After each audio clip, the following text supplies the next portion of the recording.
Hi, my name is Stephanie Dolgoff, and I just wrote a book called My Formerly Hot Life, Dispatches from Just the Other Side of Young. When I was young, I was considered hot, and by hot I mean I had beautiful glowing skin. I could go around, put on whatever I wanted to wear, and it looked pretty good, and I had so much hair. I was like the girl with the hair. I had no trouble meeting men if I wanted to. Me and my friends had a pretty good time. Life was one big long music video, and I felt like I was at the center of it. And then one day, I just wasn't.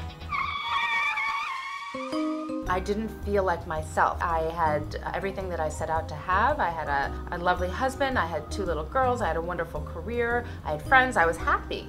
But something wasn't right. At first, all of this seemed to be about my looks. I started noticing that I had dark circles under my eyes, and my pores were getting bigger, and I had lines I didn't have before, and my upper arms were like, you know, those flags at the car dealership sort of waving in the breeze.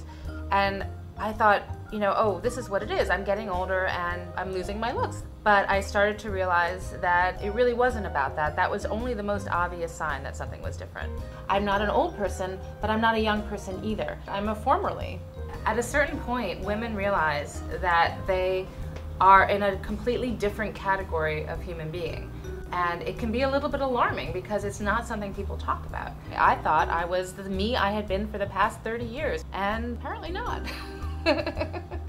You don't fit into the young, groovy, hip marketing category where they try to sell you fabulous stuff. Now it's Disney cruises and it's Splenda and Swiffer, and I'm buying that stuff. I'm friends with my mother-in-law on Facebook because I have that little to hide that she's not going to be shocked by anything I do anymore, and that's a sure sign that you're a formerly. Once I started thinking of myself as a formerly, I started joking about it with my friends, and it turned out they were all going through the exact same thing. We were all feeling this subtle shift that we were aging out of young. Like a lot of women in their 20s, I put on a pretty good show of having a good time when inside I wasn't having that good a time. I always felt like there was something that everyone else knew about how to have fun and what being young was all about that I was missing. I just wasn't getting it, so I pretended I was getting it, and I laughed just a little too loud.